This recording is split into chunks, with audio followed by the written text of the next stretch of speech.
Okay, so my next second biggest thing that I have learned is that I am not my fears and I am not my limiting beliefs. I'm so much more than that. My personal experience of that was first personal through what I learned to clear and befriend through my own emotional attachments to certain beliefs I had. One of the very specific ones that you specifically helped me through was I am not worthy.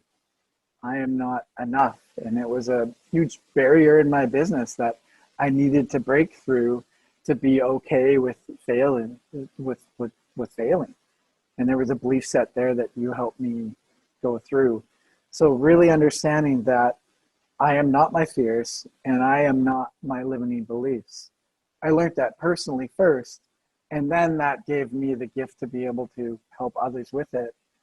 So I'd love to hear you maybe explain a little bit more about that and, well, that is an essential element of the work that you do.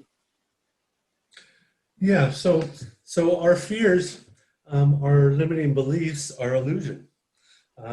They're an illusion about how we need to be safe and live in the world.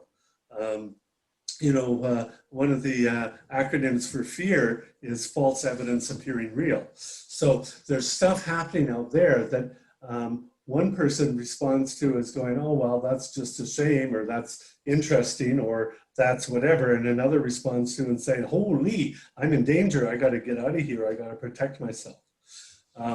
And so, yeah, I mean, we're not those things. We're not those illusions. That's when I was talking about the wise mind. It's those illusions that are holding us back from being able to stand in our emotions, because those emotions, like we sometimes think the emotions are our enemies, but really those emotions help to fuel our interaction in the world.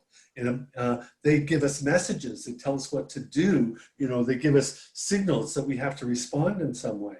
And our logical mind, sometimes we go, oh, well, I'm just too thinking all the time and whatever, but that logical mind also is important to help us to put perspective in the world.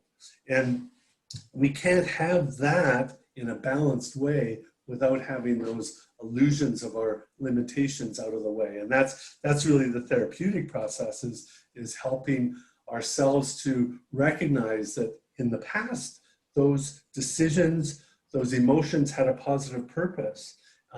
And those decisions that we made, whether it's about our worthiness, whether it's about our abilities, whether it's about other people, those decisions were made to keep us as safe as possible back then, but they're no longer necessary now.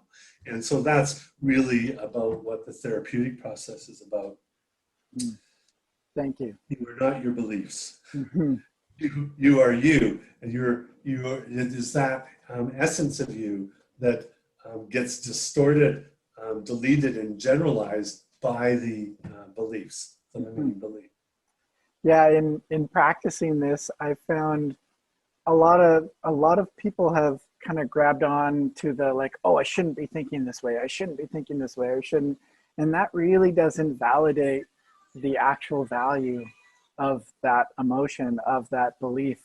And well, part of me learning I am not my beliefs is befriending them Exactly. and using Yeah, them as because a, what we resist persists. So the more we fight that belief, the stronger it is inside of us. mm-hmm. It's like saying, thank you for presenting yourself.